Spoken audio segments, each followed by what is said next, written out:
ಸಾಬೂನು ಮೇಳ. ಕರ್ನಾಟಕ ಸೋಪ್ಸ್ ಮತ್ತು ಡಿಟರ್ಜೆಂಟ್ಸ್ ಲಿಮಿಟೆಡ್ನಿಂದ ನಮ್ಮ ರಾಯಚೂರು ನಗರದಲ್ಲಿ ಸಾಬೂನು ಮೇಳ.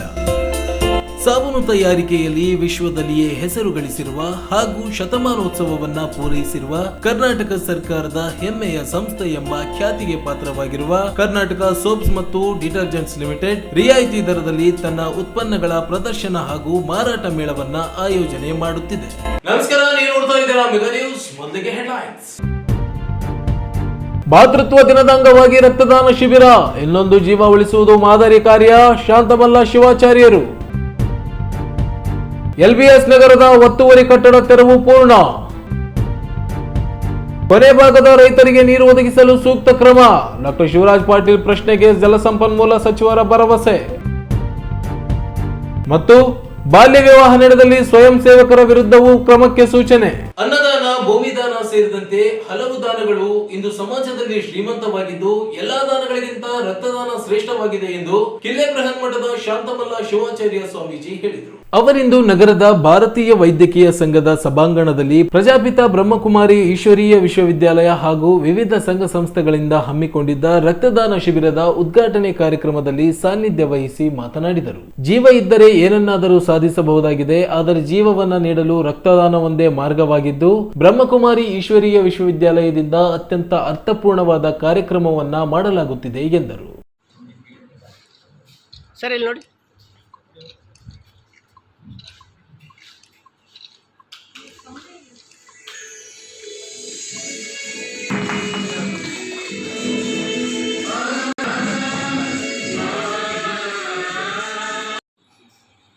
ರಕ್ತದಾನದ ಬಗ್ಗೆ ಬಹಳ ಸುಂದರವಾಗಿರುವಂತಹ ಕಾರ್ಯಕ್ರಮವನ್ನು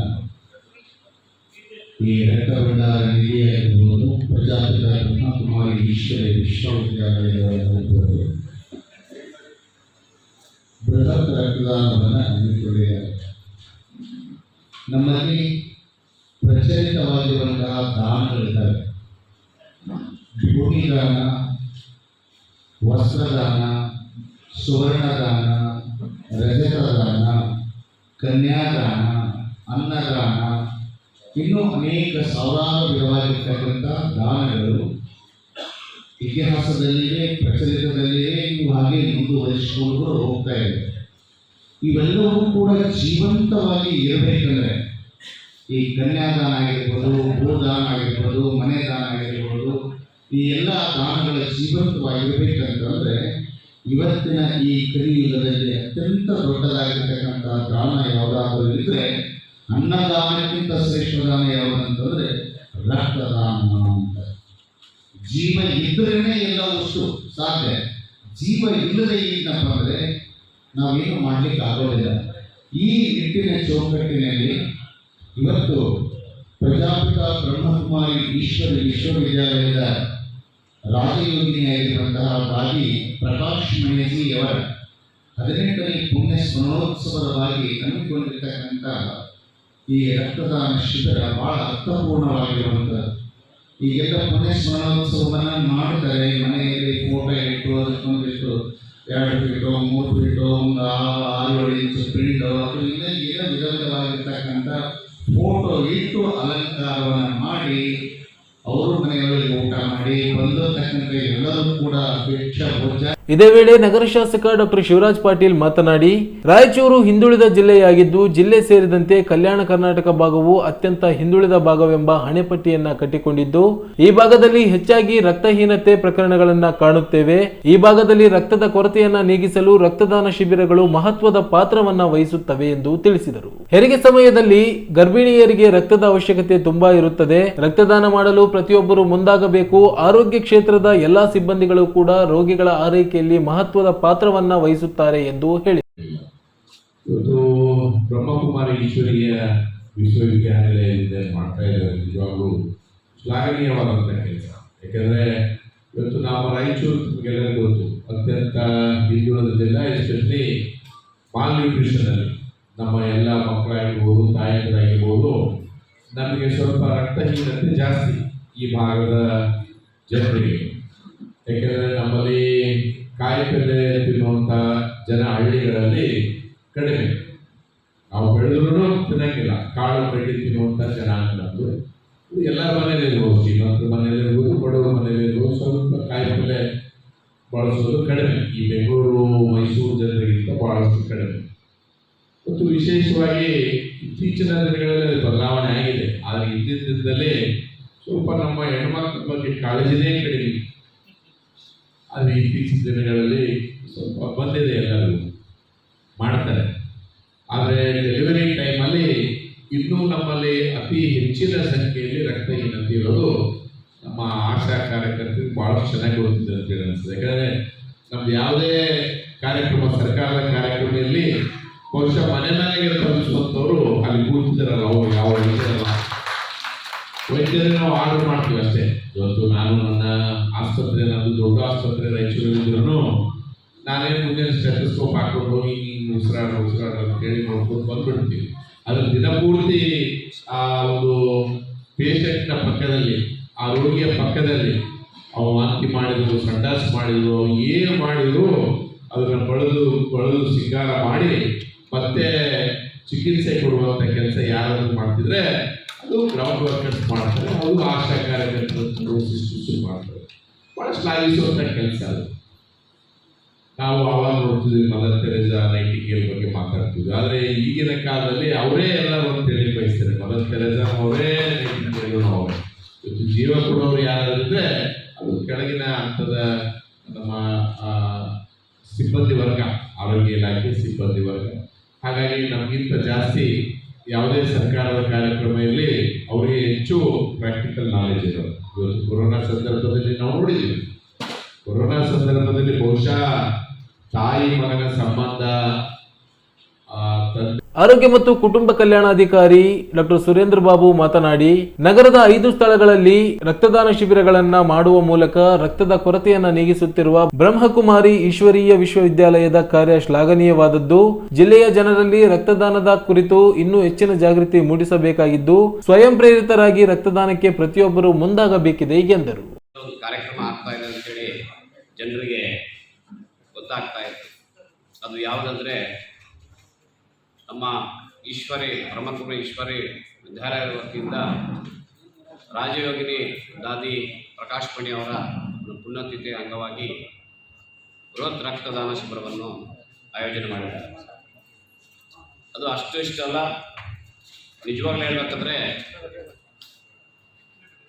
ಸ್ಮಿತಾಕ್ನವರು ಮತ್ತು ಅವ್ರ ಟೀಮ್ ಅವರು ಪ್ರತಿಯೊಬ್ಬರನ್ನ, ರಾಯಚೂರಿನಲ್ಲಿ ಇರ್ತಕ್ಕಂಥ ಪ್ರತಿಯೊಂದು ಸಂಘ ಸಂಸ್ಥೆಗಳನ್ನು, ಪ್ರತಿಯೊಬ್ಬ ಜನಪ್ರತಿನಿಧಿಗಳನ್ನು ಮತ್ತು ಪ್ರತಿಯೊಬ್ಬ ಪೂಜ್ಯರನ್ನು ಮತ್ತು ಇನ್ಕ್ಲೂಡಿಂಗ್ ನಮ್ಮ ಡಿಪಾರ್ಟ್ಮೆಂಟ್ ಎಲ್ಲ ಅಧಿಕಾರಿಗಳನ್ನು ಭೇಟಿ ಮಾಡಿ ಈ ಕಾರ್ಯಕ್ರಮ ಮಾಡಿದರೆ ಏನು, ಯಾವ ರೀತಿ ಸಕ್ಸಸ್ ಆಗ್ತದೆ ಅಂತೇಳಿ ಅದಕ್ಕೆ ಆದಂಥ ಅವರು ತಮ್ಮ ರೂಪರೇಷೆಗಳನ್ನು ಮಾಡಿಕೊಂಡು ಎಷ್ಟು ಜನ ಮಾಡಿದೆ. ಈಗ ರಾಯಚೂರಲ್ಲಿ ಒಂದು ರೆಕಾರ್ಡ್ ಮಾಡಬೇಕು, ಯಾವ ರೀತಿ ನಾವು ಆರ್ಗನೈಸ್ ಮಾಡಿದ್ರೆ ರೆಕಾರ್ಡ್ ಮಾಡ್ಬೋದು ಅನ್ನೋದಕ್ಕೆ ಭಾಳಷ್ಟು ತಯಾರಿಯನ್ನು ನಡೆಸಿ ಇವತ್ತು ನಿಮ್ಗೆ ಗೊತ್ತಿದ್ದಂಗೆ ರಾಯಚೂರಲ್ಲಿ 27ನೇ ತಾರೀಕಿಂದ 25ನೇ ತಾರೀಕುವರೆಗೆ ಸುಮಾರು 5 ಸ್ಥಳಗಳಲ್ಲಿ ಒಂದೊಂದು ದಿವಸ ಅದು ಆರ್ಗನೈಸ್ ಮಾಡಿ ಎಲ್ಲ ರಕ್ತ ನಿಧಿ ಕೇಂದ್ರಗಳನ್ನು. ಈ ಸಂದರ್ಭದಲ್ಲಿ ಬ್ರಹ್ಮಕುಮಾರಿ ಈಶ್ವರೀಯ ವಿಶ್ವವಿದ್ಯಾಲಯದ ಸಂಚಾಲಕಿ ಸ್ಮಿತಾ ಅಕ್ಕ, ಶಾರದಾ, ಆರೋಗ್ಯ ಇಲಾಖೆಯ ತರಬೇತಿ ಕೇಂದ್ರದ ಪ್ರಾಚಾರ್ಯ ಡಾಕ್ಟರ್ ವೆಂಕಟೇಶ್ ನಾಯಕ್, ವೈದ್ಯರಾದ ಶೈಲೇಶ್ ಅಮರಕೇಡ್, ಜಯಪ್ರಕಾಶ್ ಪಾಟೀಲ್ ಬೆಟ್ಟದೂರು, ರಿಮ್ಸ್ ಅಧಿಕಾರಿ ಡಾಕ್ಟರ್ ಬಸವರಾಜ್, ರಾಜಶೇಖರ್ ಪಾಟೀಲ್ ಮುಷ್ಟೂರು ಸೇರಿದಂತೆ ಅನೇಕರು ಉಪಸ್ಥಿತರಿದ್ದರು. ನಗರದ ವಾರ್ಡ್ ನಂಬರ್ 29ರ LBS ನಗರದಲ್ಲಿ ಈಶ್ವರ್ ಗುಡಿಯಿಂದ ಮುನಿಯಮ್ಮ ಹಿಟ್ಟಿನ ಗಿರಣಿಯವರೆಗೆ ಹೋಗುವ 20 ಅಡಿ ರಸ್ತೆ 4 ವರ್ಷಗಳ ನಂತರ ಕಬಳಿಕೆಯಿಂದ ಮುಕ್ತವಾಗಿದೆ. ಈ ರಸ್ತೆಯ ಮೇಲೆ ಹಲವು ವರ್ಷಗಳಿಂದ ಅನಧಿಕೃತ ಶೆಡ್ಗಳನ್ನ ನಿರ್ಮಿಸಿ ರಸ್ತೆ ಕಬಳಿಕೆ ಮಾಡಲಾಗಿದ್ದು, ಸಾರ್ವಜನಿಕರಿಗೆ ಸಂಚಾರದಲ್ಲಿ ತೊಂದರೆ ಉಂಟಾಗುತ್ತಿತ್ತು. ಸ್ಥಳೀಯರು ನಿರಂತರವಾಗಿ ಅಧಿಕಾರಿಗಳಿಗೆ ಮನವಿ ಸಲ್ಲಿಸಿದರೂ ಕೂಡ ಕ್ರಮ ಕೈಗೊಂಡಿರಲಿಲ್ಲ. ಮಹಾನಗರ ಪಾಲಿಕೆ ಆಯುಕ್ತ ಜುಬೀನ್ ಮೊಹಪಾತ್ರ ಅವರು ಅಧಿಕಾರ ವಹಿಸಿಕೊಂಡ ನಂತರ ಈ ಬಗ್ಗೆ ತಕ್ಷಣ ಕ್ರಮ ಕೈಗೊಂಡಿದ್ದರು. ಇಂದು ಬೆಳಿಗ್ಗೆ 7 ಗಂಟೆಗೆ ಮಹಾನಗರ ಪಾಲಿಕೆ ವಿಶೇಷ ತಂಡ ಸ್ಥಳಕ್ಕೆ ಭೇಟಿ ನೀಡಿ ಅನಧಿಕೃತ ಟಿನ್ ಶೆಡ್ಗಳನ್ನ ತೆರವುಗೊಳಿಸಿ 20 ಅಡಿ ರಸ್ತೆ ಸಂಪೂರ್ಣ ಮುಕ್ತಗೊಳಿಸಿತ್ತು. ಸಾರ್ವಜನಿಕರಿಗೆ ಸುಗಮ ಸಂಚಾರದ ಅನುಕೂಲತೆ ಒದಗಿದ್ದು, ಸ್ಥಳೀಯರು ಆಯುಕ್ತ ಜುಬೀನ್ ಮೊಹಪಾತ್ರ ಹಾಗೂ ಪಾಲಿಕೆಯ ತಂಡಕ್ಕೆ ಧನ್ಯವಾದ ತಿಳಿಸಿದ್ದಾರೆ. ಈಗ ಚಿಕ್ಕದೊಂದು ಬ್ರೇಕ್ ನಂತರ ಮೆಗಾ ನ್ಯೂಸ್ ಮುಂದುವರಿಯುತ್ತದೆ.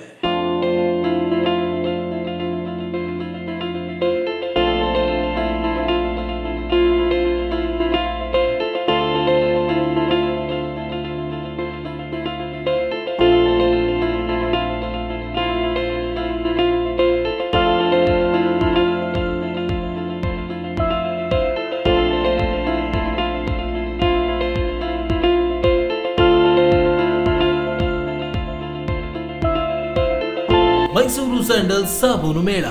ಕರ್ನಾಟಕ ಸೋಪ್ಸ್ ಮತ್ತು ಡಿಟರ್ಜೆಂಟ್ಸ್ ಲಿಮಿಟೆಡ್ನಿಂದ ನಮ್ಮ ರಾಯಚೂರು ನಗರದಲ್ಲಿ ಸಾಬೂನು ಮೇಳ.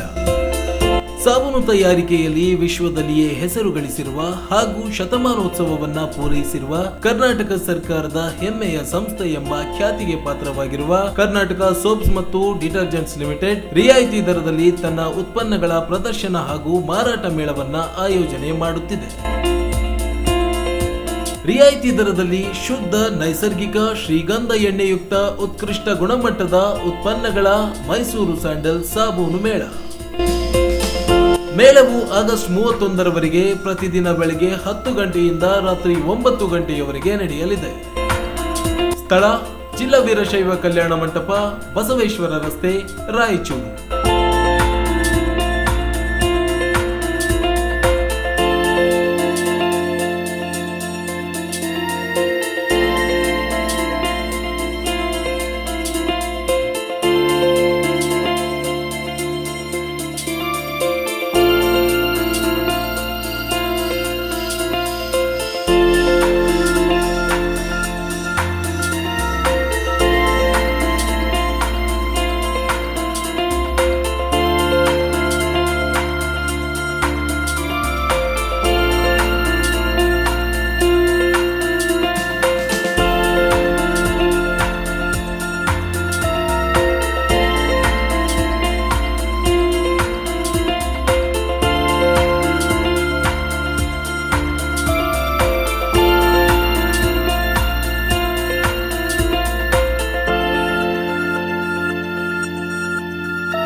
ಬ್ರೇಕ್ ನಂತರ ಮತ್ತೆ ಮೆಗಾ ನ್ಯೂಸ್ಗೆ ಸ್ವಾಗತ. ಟಿಎಲ್ಬಿಸಿ ಮತ್ತು ಎನ್ಆರ್ಬಿಸಿ ಕಾಲುವೆಗಳ ಮೂಲಕ ನೀರು ಹರಿಸುತ್ತಿದ್ದು ಕೆಲವರು ಅನಧಿಕೃತ ಕೆರೆಗಳನ್ನ ಮಾಡಿಕೊಂಡು ನೀರು ಪಡೆಯುತ್ತಿದ್ದಾರೆ. ಅಕ್ರಮ ನೀರಾವರಿಯಿಂದ ಕೊನೆ ಭಾಗಕ್ಕೆ ನೀರು ತಲುಪುತ್ತಿಲ್ಲ. ಪ್ರತಿ ವರ್ಷ ರೈತರು ತೊಂದರೆ ಅನುಭವಿಸುತ್ತಿದ್ದು ಅಕ್ರಮ ನೀರಾವರಿ ತಡೆದು ಕೊನೆ ಭಾಗಕ್ಕೆ ನೀರು ಒದಗಿಸಬೇಕೆಂದು ಶಾಸಕ ಡಾಕ್ಟರ್ ಶಿವರಾಜ್ ಪಾಟೀಲ್ ಒತ್ತಾಯಿಸಿದರು. ವಿಧಾನಸಭೆಯ ಅಧಿವೇಶನದಲ್ಲಿ ಶೂನ್ಯ ವೇಳೆಯಲ್ಲಿ ಮಾತನಾಡಿದ ಅವರು, ರಾಯಚೂರು ನಗರದ ಕುಡಿಯುವ ನೀರು ಮತ್ತು ರಾಯಚೂರು ತಾಲೂಕಿನ ಟಿಎಲ್ಬಿಸಿ ಮತ್ತು ಎನ್ಆರ್ಬಿಸಿ ಕಾಲುವೆಗಳ ಮೂಲಕ ಹರಿಯುವ ನೀರು ಕೊನೆಯ ಭಾಗದ ರೈತರಿಗೆ ತಲುಪುವುದಿಲ್ಲ. ಇದರಿಂದ ಪ್ರತಿ ವರ್ಷವೂ ರೈತರು ವಿಪರೀತ ಸಮಸ್ಯೆಗಳನ್ನ ಎದುರಿಸಬೇಕಾಗುತ್ತಿದ್ದು ಬೆಳೆ ನಷ್ಟವನ್ನ ಅನುಭವಿಸುತ್ತಿದ್ದಾರೆ. ಇದಕ್ಕೆ ಕಾರಣವಾಗಿರುವ ಅನಧಿಕೃತ ಕೆರೆಗಳನ್ನ ನಿರ್ಮಾಣ ಮಾಡಿ ಪೈಪ್ಲೈನ್ ಮುಖಾಂತರ ಮತ್ತು ಕಾಲುವೆಗಳಿಗೆ ಪಂಪ್ ಸೆಟ್ ಹಾಕಿ ನೀರು ಪಡೆಯುವ ಅನಧಿಕೃತವಾಗಿ ನೀರಾವರಿ ಮಾಡಿಕೊಂಡಿದ್ದಾರೆ. ಈ ವ್ಯವಸ್ಥೆಯನ್ನ ತಡೆದು ಕೊನೆ ಭಾಗದ ರೈತರಿಗೆ ನೀರು ತಲುಪಿಸಲು ಮತ್ತು ಇದರಿಂದ ರೈತರ ಸಮಸ್ಯೆಗಳನ್ನ ಪರಿಹರಿಸಲು ಉಪಮುಖ್ಯಮಂತ್ರಿ ಹಾಗೂ ಜಲಸಂಪನ್ಮೂಲ ಸಚಿವ ಡಿಕೆ ಶಿವಕುಮಾರ್ ಅವರಿಗೆ ಪ್ರಶ್ನೆಯ ಮೂಲಕ ಗಮನ ಸೆಳೆದರು. ಇದಕ್ಕೆ ಉತ್ತರಿಸಿದ ಸಚಿವರು ಶಾಸಕರ ಪ್ರಶ್ನೆಗೆ ಸಮ್ಮತಿ ಸೂಚಿಸಿ ಸಮಸ್ಯೆಯು ತಮ್ಮ ಗಮನಕ್ಕೆ ಬಂದಿದ್ದು ಇದನ್ನ ಪರಿಹರಿಸಲು ಸೂಕ್ತ ವ್ಯವಸ್ಥೆ ಮಾಡುವುದಾಗಿ ಸದನದಲ್ಲಿ ತಿಳಿಸಿದರು. ಬರೋದು ಬರೀ 10 ದಿನ 12 ದಿನ ಮಾತ್ರ. ಮತ್ತು ಈ ನೀರಿನಲ್ಲಿ ನಾವು ರಾಯಚೂರು ತಾಲೂಕು ಮತ್ತು ಮಾನ್ವಿ ತಾಲೂಕದ ಅರ್ಧ ಹಳ್ಳಿಗಳಿಗೆ ಕುಡಿಯೋ ನೀರನ್ನು ಇದರಲ್ಲೇ ಒದಗಿಸಬೇಕು ಸರ್. ಬಹುಶಃ ನನಗನ್ಸುತ್ತೆ ಸರ್, ಪ್ರತಿ ವರ್ಷ 1-2 ತಿಂಗಳು ಸಹಿತ ನಾವು ರೋಡ್ ಮೇಲೆ ಕುಂದುವಂತ ಪರಿಸ್ಥಿತಿ ನಮ್ಮಲ್ಲಿ ನಿರ್ಮಾಣ ಆಗಿದೆ. ಇವತ್ತು ತಾವು ಇಲ್ಲಿ ಇರೆಗ್ಯುಲರ್ ಇರಿಗೇಷನ್ ಆಕ್ಟ್ ತಂದಿದ್ದೀರಿ. ದಯಮಾಡಿ ನಿಮ್ಗೆ ಕೈ ಮುಗಿದು ಕೇಳ್ತೇನೆ, 14-15 ಕಿಲೋಮೀಟರ್ ವರೆಗೂ ಇಲ್ಲಿಗಲ್ ಇರಿಗೇಷನ್ ಮಾಡಿಕೊಂಡು ಕೆರೆಗಳು ಕಟ್ಕೊಂಡು 100 ಎಕರೆಗಳು ಕೆರೆಗಳು ಮಾಡಿಕೊಂಡು ನೀರು ತಗೊಂಡು ಹೋಗ್ತಾ ಇದೆ ಸರ್. ಎಲ್ಲಿ ಲೆಫ್ಟ್ ಭಾಗಕ್ಕೆ ನಮಗೆ ಇರಿಗೇಷನ್ ಇಲ್ವೋ ಅಲ್ಲಿ ರೈತರು ತಗೊಂಡು ಹೋಗ್ತಾ ಇದ್ದಾರೆ. ಇದರಿಂದ ನಮ್ಮ ಟೇಲೆಂಡ್ ಭಾಗಕ್ಕೆ ಒಂದು ಹನಿ ನೀರು ಬರೋಕ್ಲೂ ನಮಗೆ ಬಹಳ ಕಷ್ಟ ಆಗಿದೆ ಸರ್. ನಾನು ನಿಮ್ಮಲ್ಲಿ ವಿನಂತಿ ಮಾಡೋದು, ನೀವು ಕಾಯ್ದೆ ತಂದಿದ್ರಿ, ನಾವು ನಿಮ್ಗೆ ಅಭಿನಂದಿಸ್ತೀವಿ. ಆದ್ರೆ ಈ ಕಾಯ್ದೆ ಕಾರ್ಯರೂಪಕ್ಕೆ ತರಬೇಕು, ನೀವು ಯಾರ ಒತ್ತಡಕ್ಕೂ ಮಣಿಬಾರದು ಅಂತೇಳಿ ನಾನು ತಮ್ಮಲ್ಲಿ ಕೈ ಮುಗಿದು ಕೇಳ್ತೇನೆ. ಇದ್ರ ಜೊತೆಗೆ ನಮ್ಮ ಅಧ್ಯಕ್ಷರು ಏನ್ ಹೇಳಿದ್ದಾರೆ, ನವಲಿ ಜಲಾಶಯ ಮಾಡಲೇಬೇಕು ಸರ್. ಇದರಿಂದ ಬಹುಶಃ ಸಿಂಧನೂರು, ರಾಯಚೂರು ತಾಲೂಕಾ ಮತ್ತು ರಾಯಚೂರು ಜಿಲ್ಲೆಗೆ ಬಹಳಷ್ಟು ಅನುಕೂಲ ಆಗ್ತದೆ ಸರ್. ಯಾಕೆಂದ್ರೆ ಇವತ್ತು ನೀರು ಬರೀ ಕೊಪ್ಪಳ ಜಿಲ್ಲೆಗೆ ಮಾತ್ರ ಸೀಮಿತ ಆಗುವಂತ ಪರಿಸ್ಥಿತಿ ನಿರ್ಮಾಣ ಆಗಿದೆ. ಆ ರೀತಿ ಆಗಬಾರದು. ಎಷ್ಟೇ ದುಡ್ಡು ಹೋಗ್ಲಿ, ನಿಮಗೆ ದುಡ್ಡು ನಾವು ರೈತರೆಲ್ಲರೂ ನಿಮಗೆ ಅಭಿನಂದಿಸ್ತಾರೆ ಸರ್. ಇಂಥ ಕೆಲಸ ಬಹುಶಃ ಯಾವತ್ತೂ 20-30 ವರ್ಷದಲ್ಲಿ ಆಗಿರ್ಲಿಕ್ಕಿಲ್ಲ. ಅಂತ ಕೆಲಸ ನೀವು ಮಾಡಬೇಕು, ನಿಮ್ ಕೈಲಿ ಆಗ್ತದೆ. ಹಾಗಾಗಿ ಮತ್ತು ಇನ್ನೊಂದು ವಿಷಯ, ಇವತ್ತೇನು ಒಂದು ಬೆಳೆಗೆ ತಾವು ನೀರು ಕೊಡ್ತೀವಿ ಅಂತ ಹೇಳಿದ್ರಿ, ಇನ್ನೊಂದು ಬೆಳೆದು ಪರಿಹಾರ ರೈತರಿಗೆ ಕೊಡಬೇಕು ಅಂತ ಹೇಳಿ ನಾನು ವಿನಂತಿ ಮಾಡಿ ನಾನು ಮುಗಿಸ್ತೀನಿ. ಸಚಿವ ಆಯ್ತು. ನಮ್ಮ MLA ಸಾಹೇಬ್ರು, ರಾಯಚೂರು MLA ಸಾಹೇಬ್ರು ಅವ್ರು ಹೇಳ್ದಂಗೆ ಕೆಲವು ವಿಚಾರ ಹೇಳ್ತಾ ಇದ್ರು. ನಾನು ತಮಗೂ ಗೊತ್ತಿರ್ಬೋದು, I have taken one historic decision of amendment. ಏನೋ ನಮ್ಮ ಕ್ಯಾನಲ್ಗಳದ್ದು ನಿಲ್ಲಿಸಬೇಕು ಅಂತೇಳಿ ಓದ್ ಸಬ್ಜೆಕ್ಟ್ ಅಲ್ಲಿ ನಾವು ತಂದೋ. ಸೊ ವಾಟರ್ ಯೂಸರ್ಸ್ ಇಂಪ್ಲಿಮೆಂಟ್ ಆಯ್ತು ಅಮೆಂಡ್ಮೆಂಟ್. ಯಾರನ್ನು ಇದನ್ನ ಹಾಕ್ಬಾರ್ದು, ಮೋಟರ್ ಹಾಕ್ಬಾರ್ದು. ಯಾಕೆಂದ್ರೆ ಇದನ್ನ ನಾನು ಕೆಲವೆಲ್ಲ ನಾನು ನೋಡಿದ್ದೇನೆ. ರಾಯಚೂರಲ್ಲಿ ಏನಾಗ್ತಾ ಇದೆ, ಈ ಕಡೆ ಬೇರೆ ಕಡೆ ಎಲ್ಲ ಏನಾಗ್ತಾ ಇದೆ ಅಂತೆಲ್ಲ ಕಂಪ್ಲೀಟ್ ನಾನು ನೋಡಿದ್ದೇನೆ. ಬಹಳ ಮಿಸ್ಯೂಸ್. ಈ ನೀರು ಟೇಲ್ ಎಂಡ್ ನೀರೇ ಬರುವುದಿಲ್ಲ. I fully agree with him. ಎಲ್ಲಾ ಕಡೆನೂ ಈ ಪ್ರಾಬ್ಲಮ್ ಇದೆ. ಅದಕ್ಕೋಸ್ಕರ ನಾನು ಹೊಸ ಅಮೆಂಡ್ಮೆಂಟ್ ತಂದು ಮಾಡಿದ್ದೀನಿ. ಇದಲ್ಲದೆ ಇದನ್ನ ಹೆಂಗೆ ಈ ಆಕ್ಟ್ ಇಂಪ್ಲಿಮೆಂಟ್ ಮಾಡಬೇಕು ಅಂತೇಳಿ ಟ್ರೈನಿಂಗ್ ಕೂಡ ಮಾಡಿಸ್ಕೊಂಡು ಬಂದಿದ್ದೀನಿ. ಒಂದೊಂದು ಡಿವಿಷನ್ ಅಲ್ಲಿ ನಾನು ಅಲ್ಲೇ ಟ್ರೈನಿಂಗ್ ಕೂಡ ಮಾಡಿಸಿದ್ದೀನಿ. ನಮ್ಮ ಪೊಲಿಟಿಕಲ್ ರಾಜ್ಯದಲ್ಲಿ ಬಾಲ್ಯ ವಿವಾಹಗಳ ಪ್ರಕರಣಗಳು ಬೆಳಕಿಗೆ ಬರುತ್ತಿದ್ದು, ಸರ್ಕಾರದ ಅಪರ ಮುಖ್ಯ ಕಾರ್ಯದರ್ಶಿಗಳು ಮತ್ತು ಅಭಿವೃದ್ಧಿ ಆಯುಕ್ತರು ಸಭೆ ನಡೆಸಿ ನಿರ್ಲಕ್ಷ್ಯ ತೋರುವ ಸಾರ್ವಜನಿಕ ಸೇವಕರ ವಿರುದ್ಧ ಕಡ್ಡಾಯ ಕ್ರಮಕ್ಕೆ ಆದೇಶಿಸಿದ್ದಾರೆ. ಬಾಲ್ಯ ವಿವಾಹಗಳನ್ನ ತಡೆಯುವ ಕುರಿತು ರಾಜ್ಯ ಮಟ್ಟದ ಸಮನ್ವಯ ಮತ್ತು ಪರಿಶೀಲನಾ ಸಭೆ ನಡೆಸಿ ಸರ್ವೋಚ್ಚ ನ್ಯಾಯಾಲಯ ಆದೇಶದಂತೆ ಬಾಲ್ಯ ವಿವಾಹಗಳ ತಡೆಗೆ ಕ್ರಮಕ್ಕೆ ಮುಂದಾಗಿದೆ. ಸರ್ಕಾರದ ಅಪರ ಮುಖ್ಯ ಕಾರ್ಯದರ್ಶಿಗಳ ಮತ್ತು ಅಭಿವೃದ್ಧಿ ಆಯುಕ್ತರ ಅಧ್ಯಕ್ಷತೆಯಲ್ಲಿ ನಡೆದ ಬಾಲ್ಯ ವಿವಾಹಗಳನ್ನ ತಡೆಯುವ ರಾಜ್ಯ ಮಟ್ಟದ ಸಮನ್ವಯ ಮತ್ತು ಪರಿಶೀಲನಾ ಸಭೆಯ ನಡವಳಿಯ 12ನೇ ಅಂಶದಲ್ಲಿ ಯಾವುದೇ ಸಾರ್ವಜನಿಕ ಸೇವಕರು ತಮ್ಮ ಕಾರ್ಯವ್ಯಾಪ್ತಿಯಲ್ಲಿ ಬಾಲ್ಯ ವಿವಾಹಗಳನ್ನ ತಡೆಯಲು ನಿರ್ಲಕ್ಷ್ಯ ತೋರಿದ್ದಲ್ಲಿ ಭಾರತೀಯ ನಾಗರಿಕ ಸುರಕ್ಷಾ ಸಂಹಿತೆ 2023ರ ಸೆಕ್ಷನ್ 199C ಪ್ರಕರಣಗಳ ಪ್ರಕಾರ ಕಡ್ಡಾಯ ಕ್ರಮ ಜರುಗಿಸಲು ಅವಕಾಶವಿದೆ ಎಂಬ ಬಗ್ಗೆ ಉಲ್ಲೇಖಿಸಿರುತ್ತದೆ. ಈ ಹಿನ್ನೆಲೆಯಲ್ಲಿ ತಮ್ಮ ಜಿಲ್ಲಾ ವ್ಯಾಪ್ತಿಯಲ್ಲಿ ಯಾವುದೇ ಸಾರ್ವಜನಿಕ ಸೇವಕರು ತಮ್ಮ ಕಾರ್ಯವ್ಯಾಪ್ತಿಯಲ್ಲಿ ಬಾಲ್ಯ ವಿವಾಹಗಳನ್ನು ತಡೆಯಲು ನಿರ್ಲಕ್ಷ್ಯ ತೋರಿದ್ದಲ್ಲಿ ಕಾಯ್ದೆಯಡಿ ಕಡ್ಡಾಯ ಕ್ರಮ ಜರುಗಿಸಲು ಮತ್ತು ಅವರುಗಳ ವಿರುದ್ಧ ಶಿಸ್ತು ಕ್ರಮಕ್ಕೆ ಸಂಬಂಧಿಸಿದ ಇಲಾಖೆಯ ಸಕ್ಷಮ ಪ್ರಾಧಿಕಾರಕ್ಕೆ ಶಿಫಾರಸು ಮಾಡುವಂತೆ ತಿಳಿಸಿದ್ದಾರೆ. ಕೊನೆಯಲ್ಲಿ ಮತ್ತೊಮ್ಮೆ ಹೆಡ್ಲೈನ್ಸ್. ಮಾತೃತ್ವ ದಿನದ ಅಂಗವಾಗಿ ರಕ್ತದಾನ ಶಿಬಿರ, ಇನ್ನೊಂದು ಜೀವ ಉಳಿಸುವುದು ಮಾದರಿ ಕಾರ್ಯ, ಶಾಂತಮಲ್ಲ ಶಿವಾಚಾರ್ಯರು. LBS ನಗರದ ಒತ್ತುವರಿ ಕಟ್ಟಡ ತೆರವು ಪೂರ್ಣ. ಕೊನೆ ಭಾಗದ ರೈತರಿಗೆ ನೀರು ಒದಗಿಸಲು ಸೂಕ್ತ ಕ್ರಮ, ಡಾಕ್ಟರ್ ಶಿವರಾಜ್ ಪಾಟೀಲ್ ಪ್ರಶ್ನೆಗೆ ಜಲಸಂಪನ್ಮೂಲ ಸಚಿವರ ಭರವಸೆ. ಮತ್ತು ಬಾಲ್ಯ ವಿವಾಹ ನಡೆದಲ್ಲಿ ಸ್ವಯಂ ಸೇವಕರ ವಿರುದ್ಧವೂ ಕ್ರಮಕ್ಕೆ ಸೂಚನೆ. ಇದಿಷ್ಟು ಇವತ್ತಿನ ಸುದ್ದಿ. ಪ್ರಮುಖ ಸುದ್ದಿಗಳಿಗಾಗಿ ನೋಡ್ತಾ ಇರಿ ಮೆಗಾ ನ್ಯೂಸ್.